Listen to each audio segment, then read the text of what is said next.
Terrence McNally, and welcome to Free Forum, a world that just might work. I'm going to be speaking today with GREG PALAST, who I've been talking with about voting problems and voter suppression since at least 2002. That's 18 years.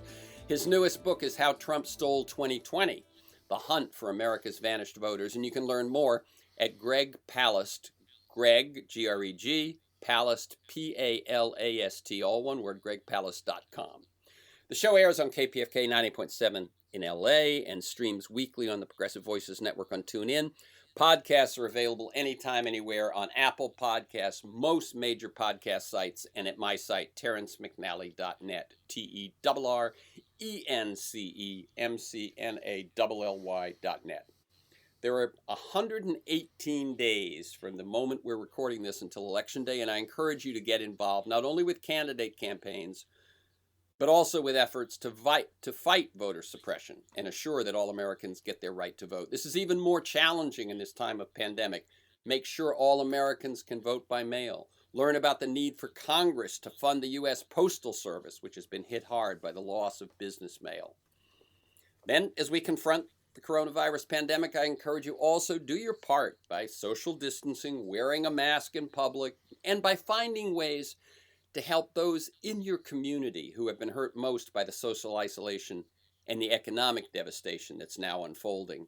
And finally, as we continue to make our voices heard against racism and police brutality and for justice and inclusion, please do your part to keep this campaign alive, whether it's showing up on the streets or helping with organizing or fundraising or just taking on the deep reflection or habit building in your personal life and with those closest to you. Now to today's conversation. As I said, the elections take place soon, November 3rd, 16 weeks from now. And both sides will tell you this is the most important election in your lifetime, only this time it might be true. Let's be clear, democracy is about much more than elections, and elections are about much more than what happens on the day we vote. Our democracy is under threat, and the availability, validity, accuracy, and reliability of our voting and our vote counting is as well. Between closing poll sites, purging voter rolls, manipulating voting machines, putting obstacles in the way of voting by mail, the government is going to great lengths to keep you from voting. And today we're going to talk about those threats and what we need to do about them. GREG PALAST is known for his investigative reports for BBC, The Guardian, and Rolling Stone. His best-selling books include The Best Democracy Money Can Buy, and his newest book is How Trump Stole 2020, The Hunt for America's Vanished Voters. And you can catch his reports, as I said, at gregpalast.com. Welcome again, Greg, to Free Forum, a world that just might work. And let me remind listeners, we're recording this conversation Wednesday, July 8th. Glad to be with you again, Terrence. Yep, as I said, it goes back at least to 2002, and it may have even been a little bit in the aftermath of 2000 that we started talking. So it's a long time, Greg. That's when I wrote The Best Democracy Money Can Buy based on my reports, which uncovered that the Republican Secretary of State, a lady named Katherine Harris, had removed tens of thousands of black people from the voter rolls of Florida. And that's how George W. became president by just 537 votes after erasing tens of thousands of black men from the voter rolls as felons, ex-cons who couldn't at the time vote in Florida. In fact, not one was an ex-con. Every one of those people that lost their vote was just guilty of voting while black. You remove tens of thousands of black people, and then we're told George Bush is president of the United States by 537 votes? No. So that was the steal then. And then it was stolen in 4. And was the election stolen in 8 and 12? Kind of. Bobby Kennedy and I, who was my co-writer at Rolling Stone in 12 and 8, we calculated that Barack Obama was cheated out of 5.9 million votes, but he still became president, which tells you something. They can't steal all the votes all the time. That's so when I right. write a book, and this is very important, right at the front, when I write a book called How Trump Stole 2020, Terrence, I don't have crystal balls. I do have... I'm telling you, they've already stolen it, but we can bust the burglary and steal it back. So this discussion is about not how you hide your head and cry. This is about how we take back the election so that I want to try something new in America. Let the voters pick the president. What do you think? Yeah. What you say, I was curious what you were going to say when you got to 2008 and 2012, and what you said is that, yes, if the Democrats, who seem to like having people vote, actually win by a semi-landslide, then they will squeak by. Yeah, if I mean, right. if it's close, we're in big trouble, because basically one party, as I've said for years, and is the sort of the background to everything you're investigating, is that the Republican Party has realized there just ain't enough white guys to reelect Donald Trump. So their entire strategy is, we'll get rid of the non-white guys and the non guys. And if you get rid of, so if you get rid of young voters and voters of color, then you can win. Now, again, it's not whether I'm for or against Trump. That's not the point. I'm for letting the voters decide and not using Jim Crow tactics. And after Florida, and I talked about the steal in Florida in 2000, rather than being ashamed, they said, "Oh, that worked." Mm-hmm. And therefore, they rolled it out across the country. So the whole point, in a way, Trump stole 2020. When I say he stole it, that's not just a phrase. What I'm saying is they've already, for example, while they removed, I said, tens of thousands of people in Florida from the voter rolls before the 2000 election, this time, and you got to just, it's 16.7 million people have been removed from the voter rolls in the past 2 years. 16.7 million. And you go, Palast, are you insane? Where did you get that? From a black helicopter? No, I got it from the United States federal government has an agency called the Elections Assistance Commission. They keep track of not only our votes, but our non-votes. And it's a little hidden agency which the GOP and Trump would love to disband. It was actually started by George W. When everyone's screaming about our screwed up elections in America. But they really want to shut it down because it's because a couple of sharp journalists have found out that hidden in their data is the evidence of mass stealing, including in the 16 elections. So 16.7 million people have already been removed from the voter rolls. If you're listening, chances it could be you. And by the way, so one thing to do, and right off, I want to say, while you're listening, please check your registration right now. And I don't care if you've been voting in the same place for 30 years. I was in Atlanta at the beginning of how Trump stole 2020. I was in Atlanta when Christine Jordan, 92 years old, she was about to vote for her 50th year of voting. This is going to be her 50th year of casting a vote. They threw her out of the polling station. They said, "No record of you, get out, scram." Her niece, who was taking her to the polls, was hysterical. How could they do this to her? She had the civil rights meetings in her home. And I go, "Well, what do you mean civil rights meetings?" I go to her home. So I actually went to her home, and there were pictures of her having dinner with Martin Luther King. And I said, "So how did you know King?" She says, "Well, he's my cousin. He would come every Sunday afternoon." So she's been voting since the year he was assassinated, her cousin. But once again, elderly African-American woman, that's who they have to get rid of. So they've stolen it, but you can unsteal it. We can steal it back. We can bust the burglary. That is, the first thing you do is go online.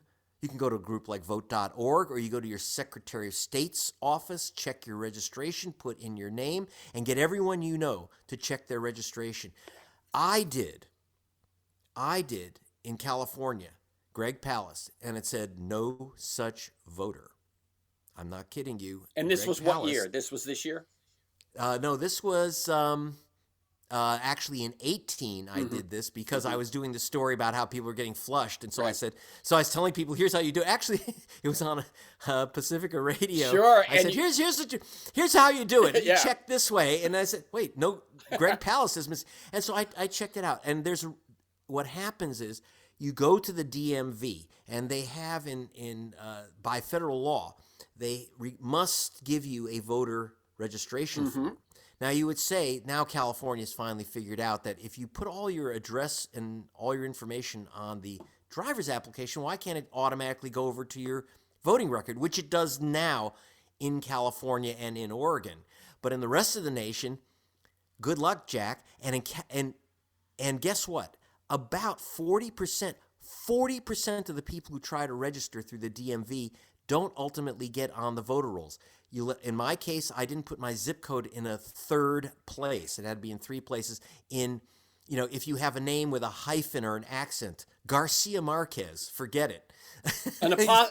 My wife is O'Neill, an apostrophe.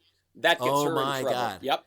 Yeah, it does, and you could lose your vote. And in places like look, Georgia, even just me, McNally. Is there a space between Mick and Nally or not? And one other thing that people will find even more comical, not only did the DMV not transfer that information, when I was going to register my car this year, I had moved. I had renewed my license at the new address. I assumed they would send that to the DMV, right? Not even that. So you really, if these stories sound comical, the notion is double check. No matter how confident you are, double check. Because I did have that problem with the McNally that I was not in because one place there was a space between Mick and Nally and one there wasn't. And I'm going to tell you, here's the big thing. We've been looking at these lists, and overwhelmingly the people whose registration gets flushed, rejected, purged, whatever you want to call it. Yeah. Overwhelmingly voters of color. Yeah. And because of the systems that they use to remove you from the voter rolls. So, for example, we had a big program that was not used in California, but was used in 29 GOP states called Interstate Crosscheck, created by a guy named Chris Kobach of Kansas, who you'll meet in the book.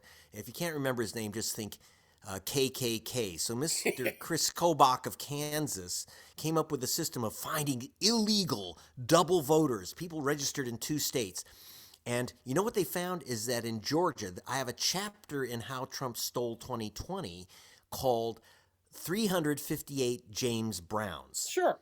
Because in Georgia, they found 358 James Browns. And believe it or not, they found 358 James Browns in other states, Detroit, in Motown, in Michigan, in Baltimore, in Louisiana, and all over. So, and of course, they realized that 538 James Browns in Georgia were the same person as the 538 James Browns elsewhere. So obviously, this guy's a very busy mass illegal voter. By the way, if you vote twice, that's 5 years for each count.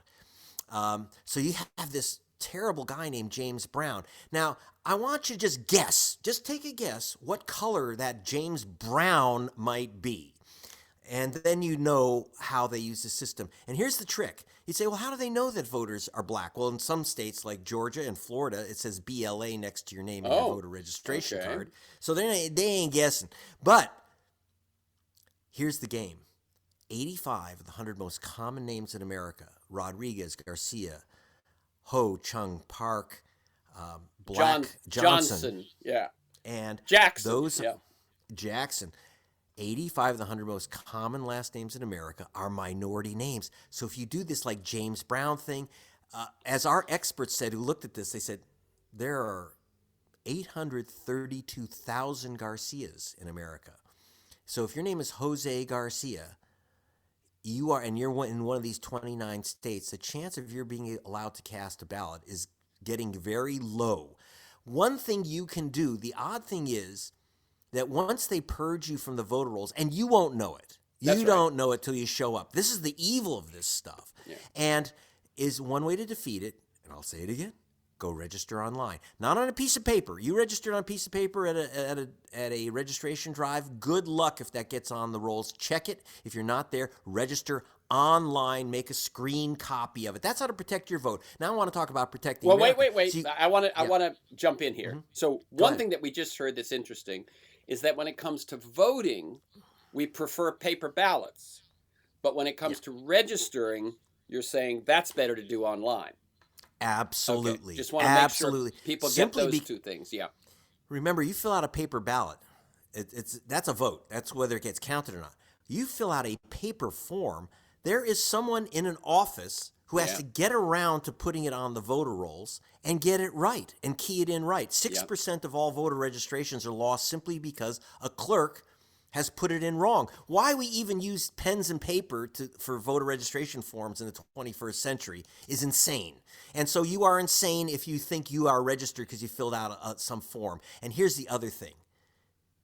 When you're talking about, especially in Republican areas where Jim Crow is in charge, they will literally not enter. They will simply take registration forms from voter registration drives. This happened in Georgia. Are you ready for this? 40,000 voter registrations in Georgia before the election when Stacey Abrams was running against Brian Kemp. And he's one of the stars of how Trump stole 2020. When she was running against Brian Kemp, a organization, New Georgia Projects, got 40,000 registrations, almost all of them young voters of color. They went around college campuses. And they said, first of all, these are people registered in 2014. And they said, well, we just don't have time to put these people onto the voter rolls. And the court said, well, they don't have time. So they lost their vote in 2014. By 2018, 4 years later, they still had not entered their names on the voter rolls. They still hadn't gotten around to it. So this is what I'm talking about, that you literally hand in the voter registrations, and it gets worse. You'll see another story in the book. And it's not every place is California, which has its own problems. We'll get to that, but it's certainly not Oregon. So, for example, in Georgia, and when you think Georgia, think Texas, think Wisconsin, think Michigan.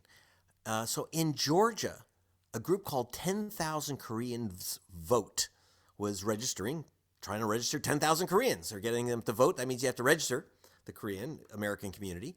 So in Georgia's 6th district, they registered 4,000 Korean Americans and sent in their voter registrations, and they didn't appear on the voter rolls. So Helen Ho, the woman who was running the organization, called up Brian Kemp's office, and I'm making fun of his accent for a reason. He was the Secretary of State in charge of the voting while he is running for governor. So this guy determines who gets to vote, which votes get counted, where you vote, etc., and he's running for office. By the way, even the Wall Street Journal said that was unethical, but hey, unethical?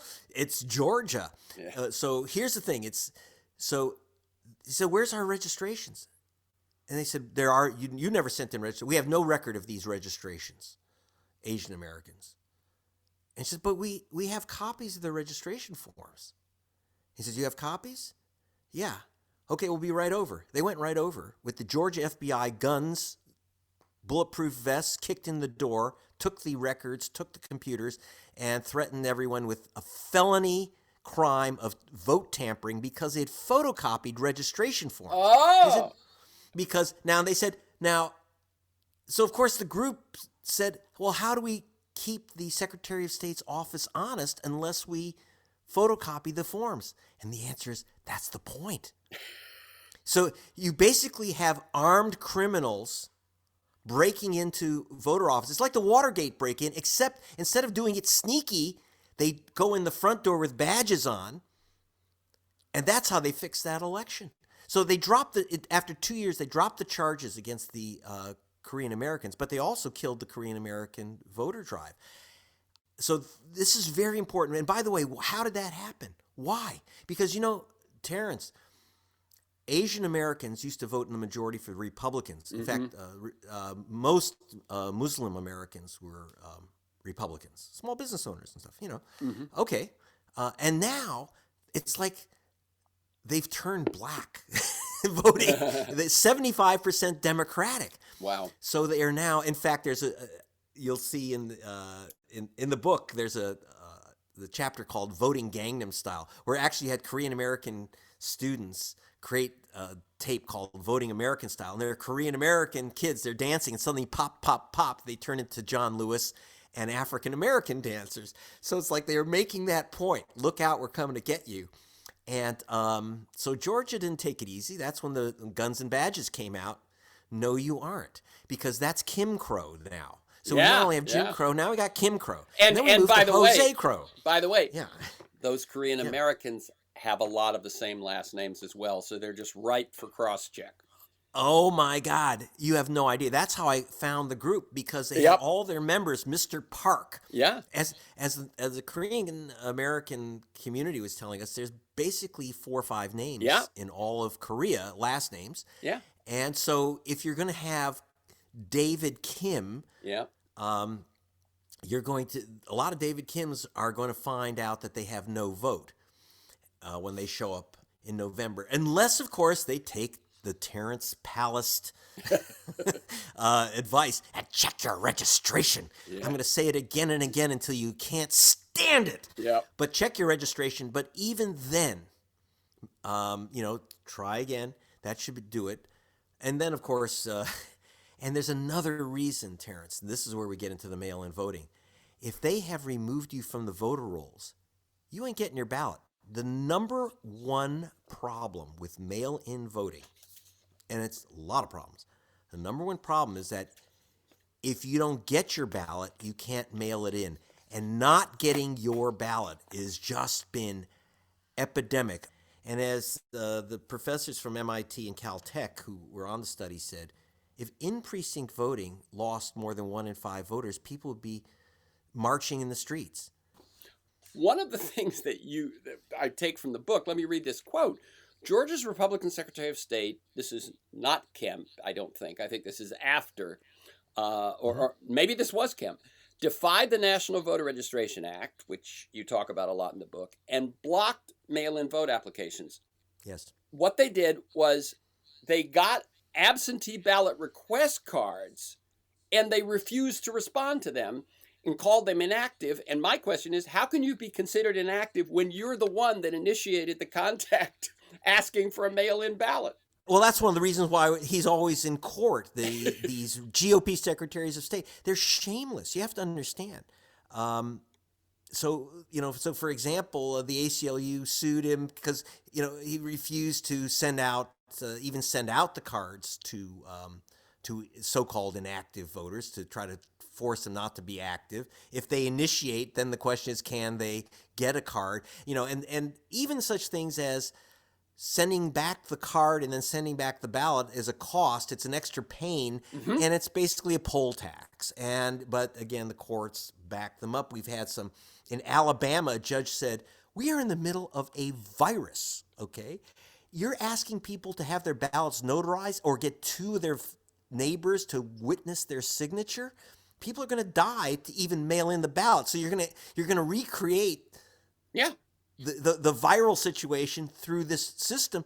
And so the judge said, no, you can't. This is literally putting people's lives at risk. We have to, and no other state requires this stuff, 2 witness signatures. So, but on the other hand, the Supreme Court just said, no, that's fine. Yeah. So now do you say, well, and by the way, Alabama is an important race because Doug Jones is fighting. He's the Democratic senator who's fighting for his life for re-election. And again, one of the things to realize, when I was talking to Martin Luther King III, and there's a great picture in How Trump Stole 2020 at the end. It's kind of what I couldn't resist putting it in. His daughter, Martin Luther King III's daughter, Martina, who is Martin Luther King Jr.'s granddaughter, obviously, playing piano for me. And but since his name is King, it's very hard for him to stay on the voter rolls of Georgia.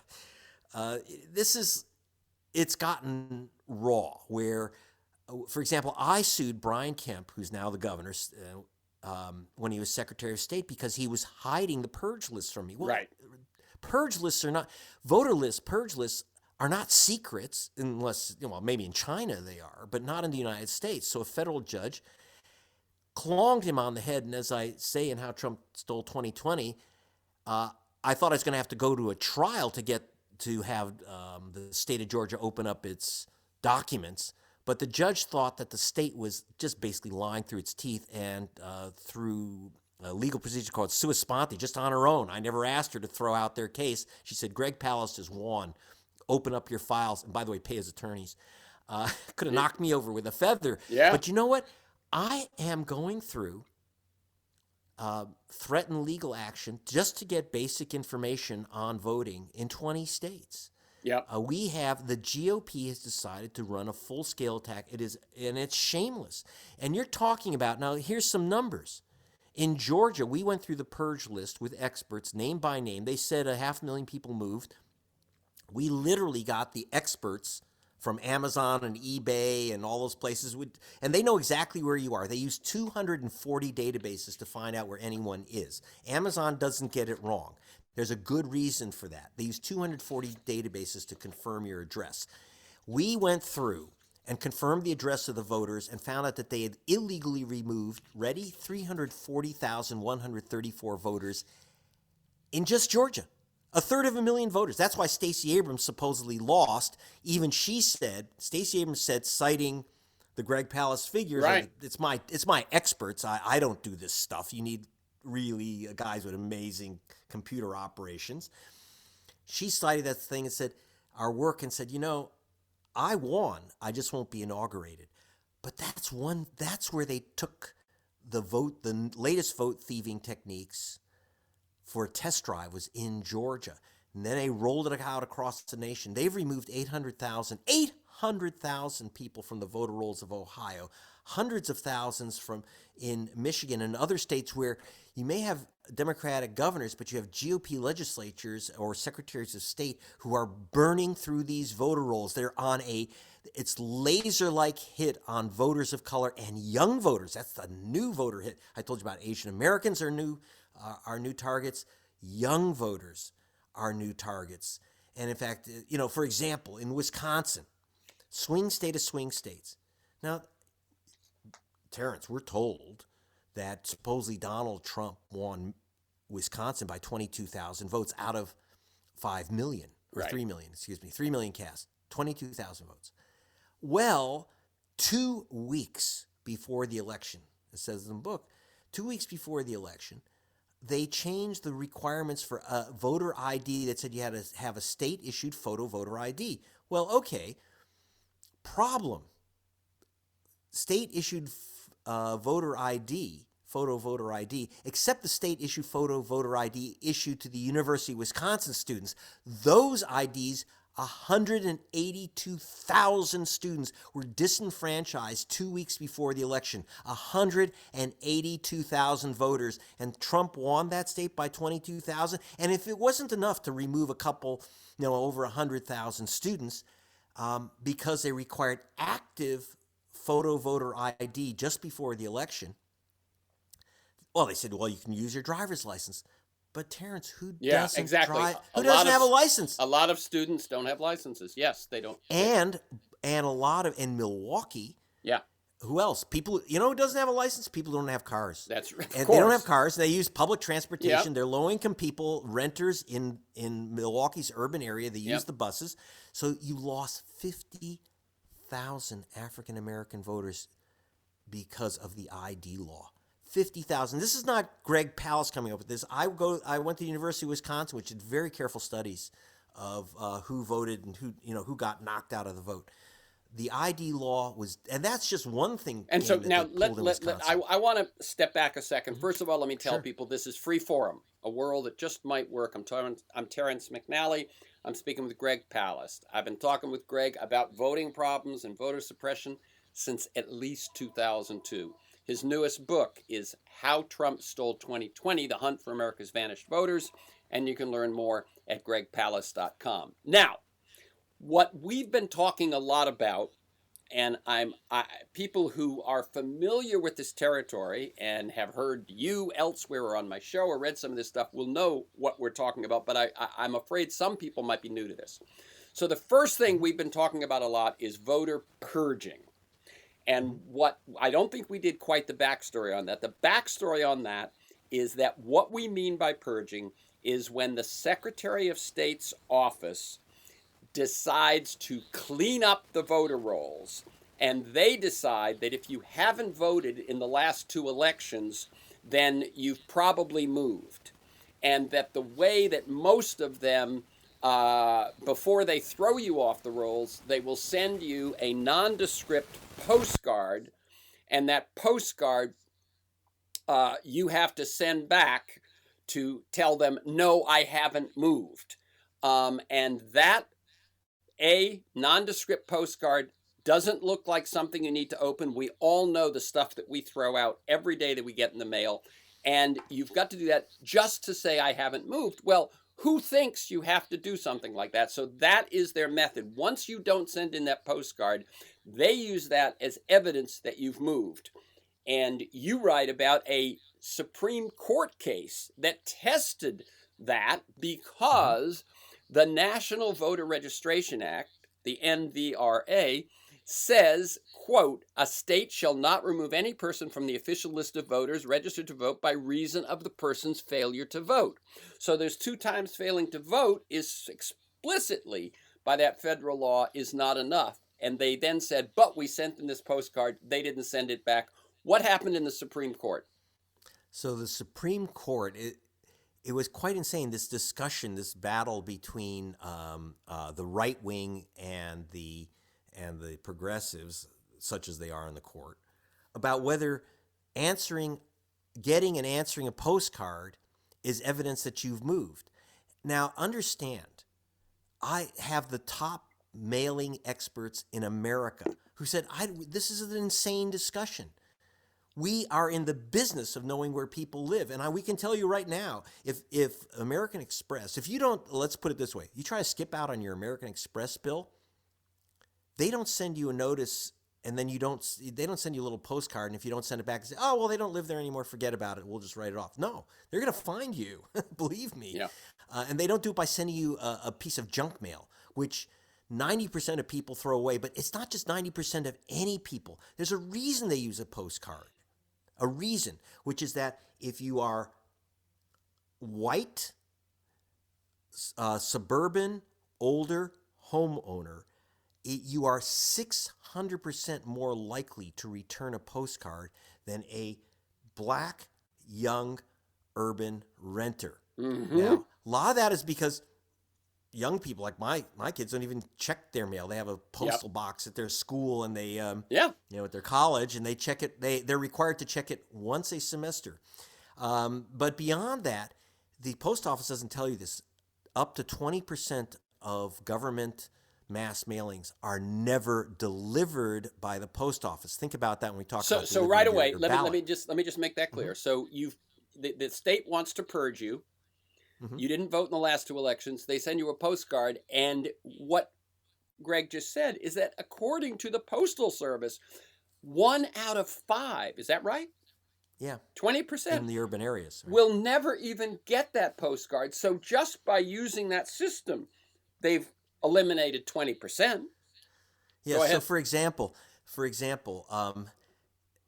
people live in white suburbs. They live in an individual house. We have thousands of people who are losing their vote in Wisconsin, this ultimate swing state, because on the material we just got, it said no secondary address. So if you're in a building and you didn't put in your apartment number when you registered, mm-hmm. or the person keying it in simply left it off or couldn't read it correctly, you lose your vote. Yeah. Now, when you're talking about buildings in urban areas, when you're talking about renters, you're talking about low-income people, people of color, young people starting out in life. In other words, voters of color, and the color is blue, Democratic. They know this. They're really good at this. And then in some states, they use other information that you've moved. But, for example, in Wisconsin, again, back to Wisconsin, I met with a woman, Saquana Taylor. Now, a young African-American woman, or youngish, everyone's young to me, African-American woman. So you know that she's going to be on the purge list of people losing their votes. And what was the excuse? Well, that she moved. She shouldn't vote in Milwaukee if she's moved out of Milwaukee. Do you think that Saquana Taylor moved out of Milwaukee? I don't think so. She's a Milwaukee County supervisor. Oh, my. So I don't think she moved out of Milwaukee. But she's on the hit list, again, because she's African-American. And you say, how do they do this? Again, they understand this statistically. Mm-hmm. If you're going after Milwaukee, who's in Milwaukee? You know, it's the blackest city in America. And so when you're taking out Milwaukee voters by any means possible, like requiring them to have a driver's license to vote when they don't have a car, you know statistically who you're taking out. When you say students don't get to vote using their student ID, well, golly, are they voting for Trump? Yeah. Yep. And that's Wisconsin, Michigan. We have other problems, and like all these swing states, I go through it. And look, I got to tell you something else too. If you read How Trump Stole 2020, in the middle of it, very, very important to me is that we have a comic book which also lays this out. But with the comic artist Ted Rall, there's a 48-page comic book in the middle. Mm-hmm. But I think at the end, there's something very important from Ted Rall and I. It's Ted and Greg's ballot condom for safe voting. No, you don't wrap it around your ballot, but you do. There's 7 bits of advice, including, as we say, to forever check your registration. But there's other things you can and should do to protect your vote, because it is systemic, it is violently racist, and also ageist. They're figuring out how to remove young people, and that's why they do this mover thing. Young people move dorm room to dorm room, their friends couch to couch, they're apartment renters. And let me tell you, if you've moved at all, even though the law says you don't have to re-register, if you've moved in your neighborhood, well, you're a fool if you trust these people to get you your mail-in ballot, even if you've moved down the street. We had a woman in Georgia who lost her vote, African American, of course, because she moved within her building. Right. That's a violation of federal law, but hey. Yeah. Greg, how did the Supreme Court rule? You've been on about 4 tangents since then, but how did the Supreme Court rule? Did that postcard indicate you moved to the Supreme Court? They accept that as if you failed to return the postcard. Was the only conclusion you could make that you must have moved? Yeah, you must have moved. Well, what they said is, if that's the best info they have, they didn't return a card, they didn't vote. Okay, so that must have meant they must have moved away. The Supreme Court 5-4 accepted that. Right. Now I'm going to use your own backup here. It's this John Lenser and Company, as you say, the nation's top advanced address list hygiene, the ones who work with Amazon, who work with the credit card companies, who, when people need to find, they go through your list. You get the list from Brian Kemp that he purged 665,000 prior to the 2016 election. You then have this Lenser company go through it, and that's where you got that number. They said 340 out of that 665. 340,000. Yeah, 340,000 out of that 665,000 were still living in the home in which they'd registered. The list was 74% wrong. And what the point you make, and I assume it was made at the Supreme Court, is the states could use this service instead of the postcard service. It would be cheaper, and it would be real, and it would be accurate, and they choose not to. Cheaper and accurate, how dare you? Yeah. Yeah, but if you use cheaper and accurate, you're not going to remove a lot of black people. That's right. The Supreme Court was willing to accept, rather than that they should have instituted something to actually check, they were willing to accept this postcard setup that doesn't. Well, here was one of the problems, and this is where our action is required now. And I'm talking to, I've been working with Stacey Abrams, or my people working with Stacey Abrams, with the ACLU and others. The Supreme Court did not know about the method that the industry itself, that the mailing industry itself uses to know exactly where you are.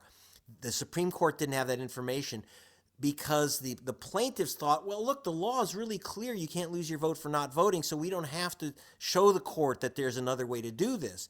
So it's never been brought to a court, believe it or not, that there is an alternative, accurate method. So right now, as we speak, I can't give away all the players in this, but major civil rights, voting rights attorneys. Well, I can give out one name, Barbara Arnwine, who is considered the nation's #1 voting expert. She's outraged, and she wants, now that she's learned about this thing called advanced address list hygiene. Now, how many people listening have ever heard of this thing? I know I didn't. And because it's an obscure little area of the mailing industry, and they don't like to talk about it, because they don't like to say, you know what?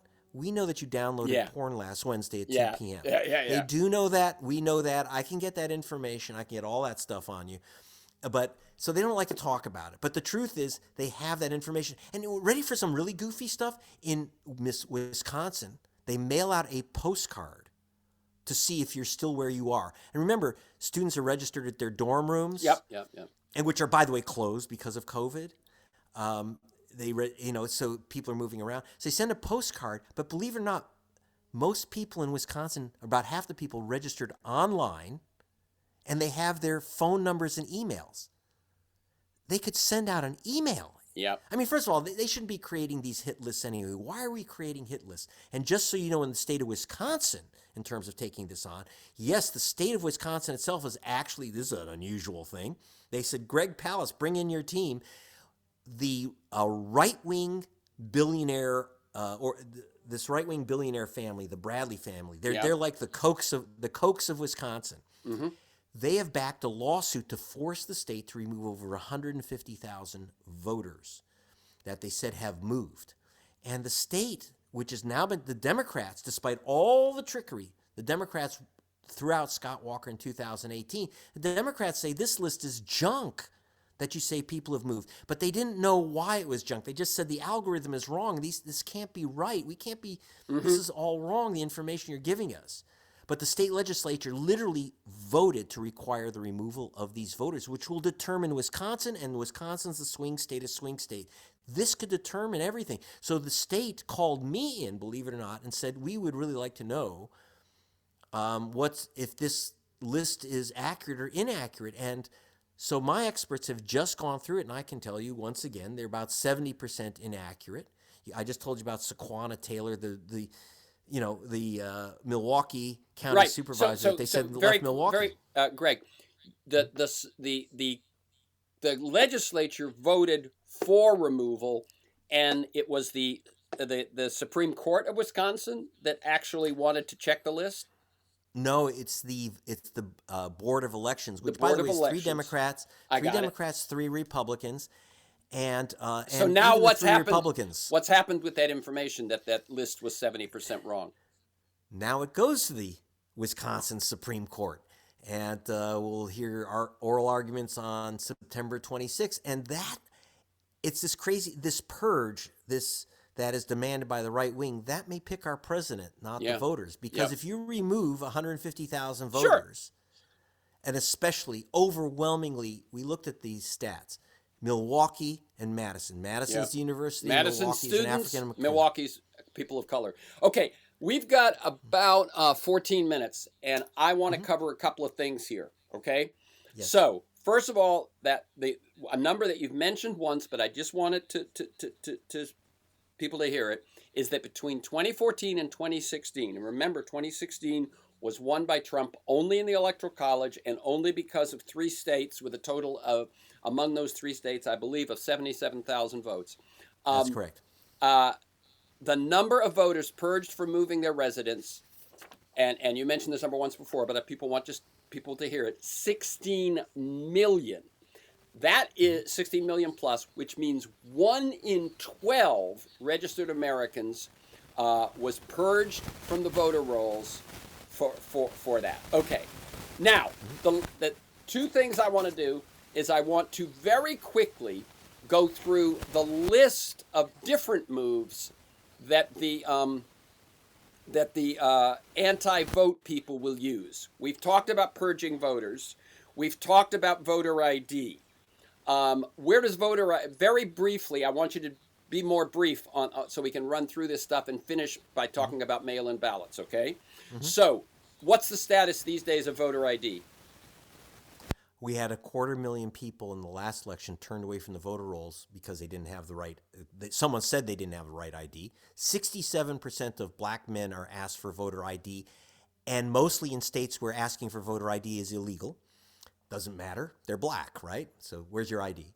And finally, the most dangerous thing is when we're doing mail-in balloting. If you're in Wisconsin and several other states, you've got to mail in a photocopy of your ID. And if you're voting for the first time, most states are requiring you to mail in a photocopy of your ID. So be very careful about that issue. Mail in that. If you're going to vote by mail, you better know the rules. Okay, we'll get to vote by. I want to finish with the discussion of vote by mail. Okay, limiting polling places. Where does that stand?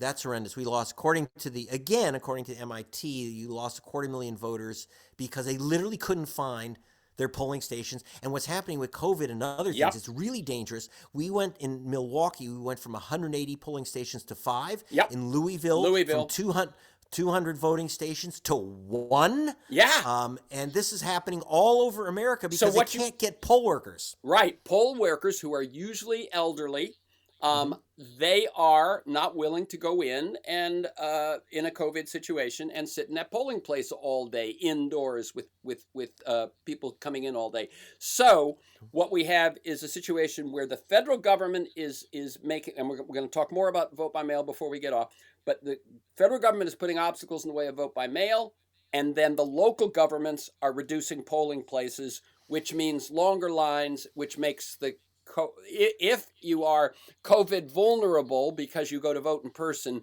the fewer polling places you have, the longer the lines, the more the waits, the worse the threat. Okay. Yes.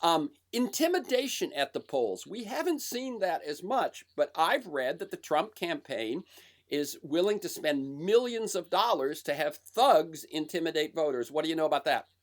They're creating a vigilante force of 50,000 to go in the polling stations. And we know from history what they do. They go into Hispanic areas and they demand that people show their proof of citizenship. Where's your proof of citizenship? Everyone has to show their proof of citizenship. Well, there's no state in which proof of citizenship is required to vote. That's been thrown out by federal courts. This is the type of trickery that they do, and they put out all kinds of information that if you owe a parking ticket or alimony, that they're going to seize you at the polls to discourage African-American voters. So this massive, and then you're going to have guys it's legal in the sense of they're going to be in Confederate uniforms, Confederate flags. A lot of places will have open carry guns. That's right. Wherever they can have their arms, their open carry guns, they will. Yep. So I'm very concerned about this, and I'm also concerned that we will have some shootings. This could be America's first violent election in a century. Mm-hmm. Okay, and then the claims that are very regularly put out by Trump and others about fraud and rigging to cast doubt on the results, basically of any kind of voting, but now an exaggerated effort against mail-in voting. And so these claims of fraud and rigging that you lay now are to create a situation of doubt so that if the election is close, you can then see, I told you, right? Well, in fact, here's what I'm worried about. Let's see if I can do this in a nutshell. What they're setting up is to say that there's going to be just a cluster F on Election Day with mail-in voting, literally millions of ballots stuck in the post office, unpostmarked, ballots mangled, ballots unreadable, and they're going to say, oh, all these fraudulent ballots, which won't be true. But they're going to claim mass fraud in the balloting. There'll be a complete collapse of the counting system in a lot of states, and so you're going to have Republican legislatures where Biden is now expected to win, like Michigan, Wisconsin, and Florida, which would give him the election, right? But and they will not certify. They won't certify. Maybe Georgia, Texas, and Arizona. But yes, what you're saying is that they will say, well, wait, it won't even have to declare fraud if it just takes a long time to count the votes, and they purposely take a long time counting the votes. The legislature can then say, no, we've got to certify, and the date they can use is the date that the electors are supposed to cast their ballots. This was part of what the Supreme Court used when they, in 2000, Bush v. Gore, as part of their justification, correct? So what they will say is that we don't have real results from these three swing states. So even though Biden's ahead, we can't, we can't count those. The date when the electors have to vote comes due, and they say, we're just not going to count those states, right? And then if you're below 270 votes, there's one single vote. There's no double vote. There's one vote for president in the Electoral College. If no one gets 270, it goes to the House of Representatives. We're ready. Each state gets a single vote. Now that means that Trump wins, quote, in a landslide because the GOP controls more states, even if they don't win the vote. Let's say right now the Democrats clearly have a majority in the House. But that majority is built up by having huge majorities in heavily populated states with urban centers. And what you're saying is it doesn't go to the House to vote by Congress people. It goes to vote one vote per state. So all that matters now is who controls the congressional delegation from states. So your heavy advantage in big population states doesn't count. Your California's vote in that particular election would be the same as Wyoming's. You got it. And there's a lot of little red states out there. Yep. So look out for this claim of massive fraud. It's going to be used in an attempt to overturn the election. Right. That is kind of their final move. Mm-hmm. And then in states that lack paper trails, we assume they can actually someone can actually change vote totals, because you can't, the reason you want a paper trail is so that you know what you voted for and so on.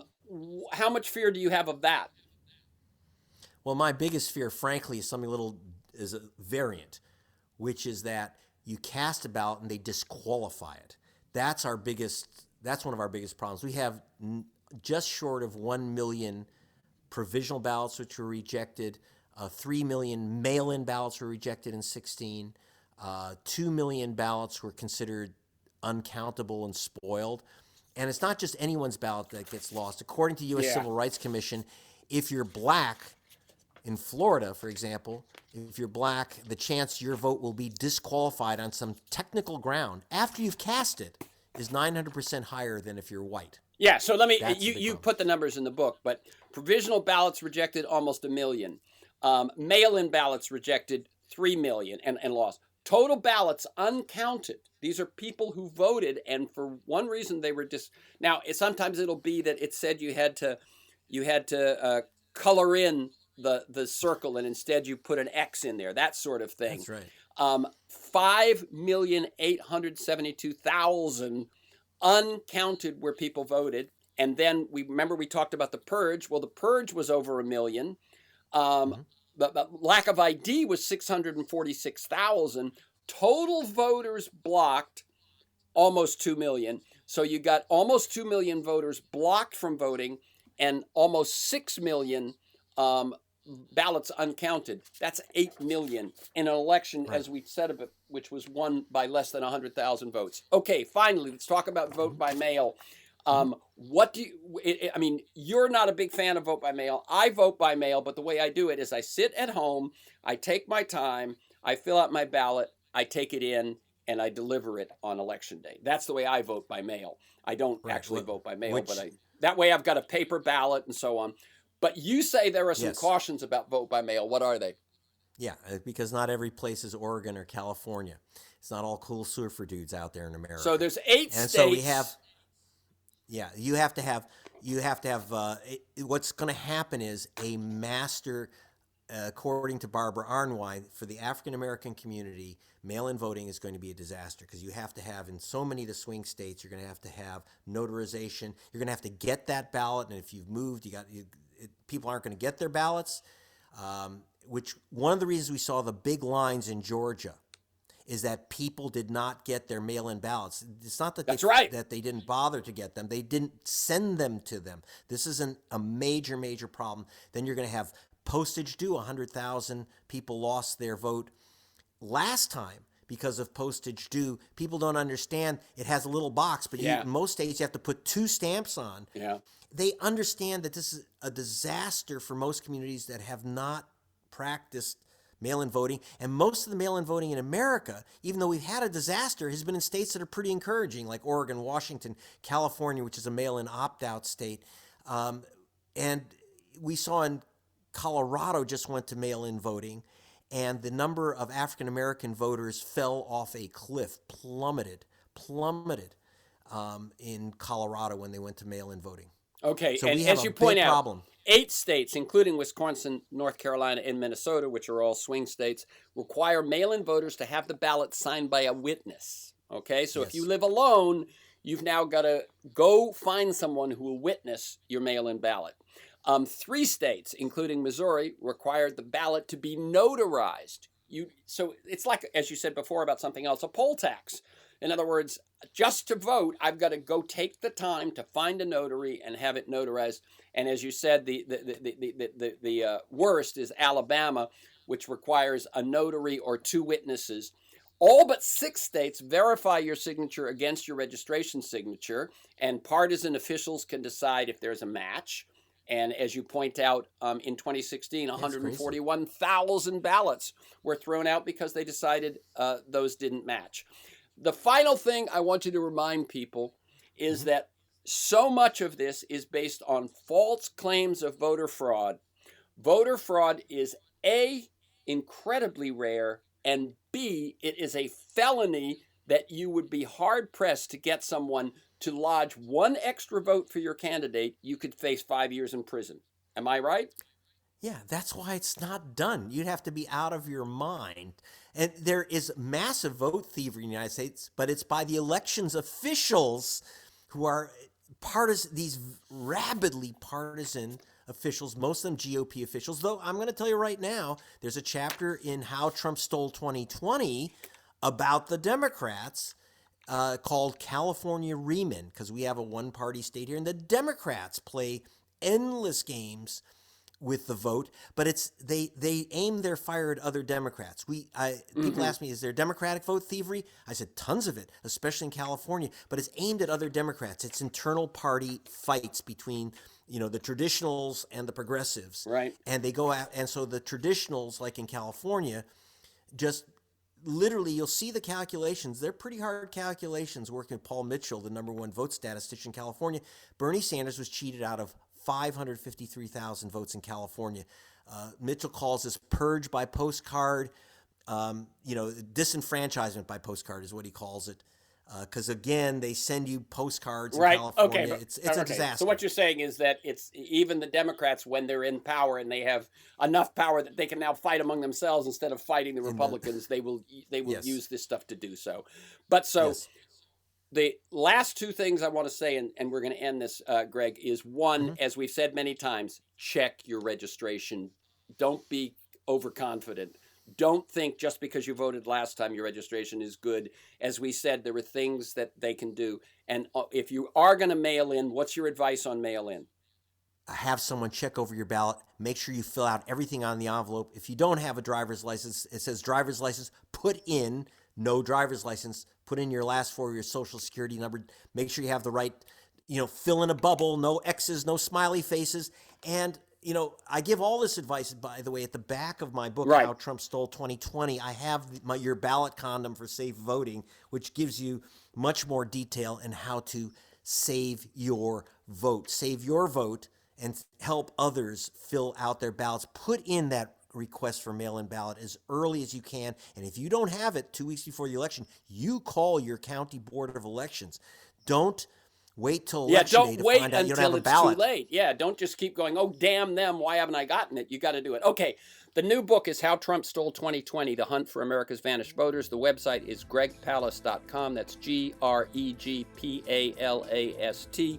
For this conversation and many other interviews and articles, and to join me in pursuit of a world that just might work, go to TerrenceMcNally.net, TerrenceMcNally.net, or aworldthatjustmightwork.com. They're the same website. If you want to receive my weekly email announcement telling you who's going to be on, what we're going to talk about, plus 8 or 10 articles I choose each week to flesh out the conversation, sign up at my site or email me at temcnally, TEMCNALLY, at mac.com. You can also subscribe and listen to the Freeform podcast on Apple Podcasts and at most podcast sites. You'll find years of podcasts at my site or at those other Tune sites. The difference is at my site, it's easier to search for someone you want to find. Listen anytime, anywhere. You can follow me on Twitter at McNally Terrence. Thanks to G. Lee in production, George Vasilopoulos of Progressive Voices, and most of all you, my listeners, please share this podcast widely. And finally, thank you, Greg Palast. Keep up the good work. And thank you, Terrence McNally.